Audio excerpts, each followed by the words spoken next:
আসসালামু আলাইকুম। আমি আপনাদের সামনে পাস্তার রেসিপি নিয়ে চলে আসলাম। এই পাস্তাটা বানানো খুবই সহজ।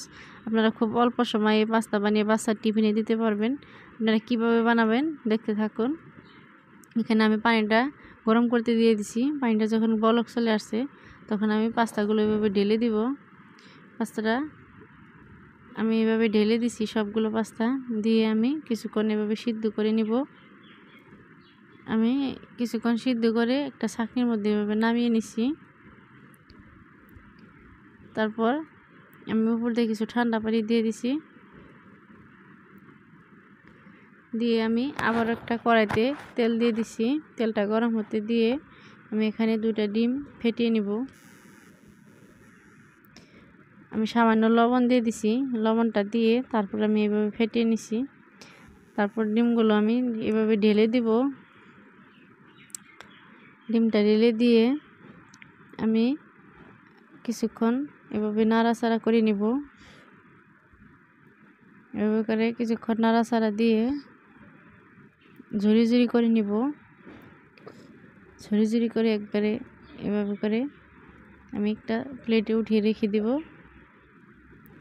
আমি এভাবে সবগুলো উঠিয়ে রেখে দিছি। তারপর আমি দিয়ে দিব তেল, আবারও কিছু তেল দিয়ে দিছি। তারপর দিয়ে দিব কুচি করে রাখা রসুন, দিয়ে দিব পেঁয়াজ কুচি করে রাখা। তারপর আমি এভাবে তেলের সাথে মিশিয়ে ঢাকনা দিয়ে রেখে দিব কিছুক্ষণ। আমি ঢাকনাটা উঠিয়ে নিচ্ছি।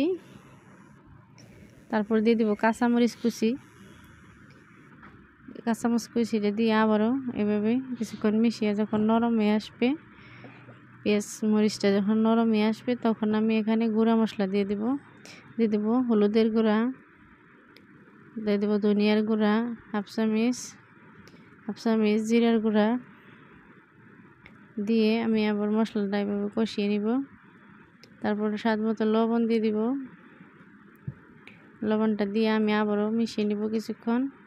তারপর আমি এভাবে পাস্তাগুলো ঢেলে দিছি। পাস্তাটা দিয়ে আমি আবারও মশলার সাথে ভালো করে মিশিয়ে নিব। কিছুক্ষণ মিশিয়ে আমি তারপর দিয়ে দিব 1 চামচ ভিনিগারটা দিয়ে আমি আবারও এভাবে মিশিয়ে নিব। কিছুক্ষণ আবারও মিশিয়ে তারপর আমি মশলা দিয়ে দিব ম্যাগি মশলা। আমি 1 প্যাকেট ম্যাগি মশলা দিয়ে দিছি।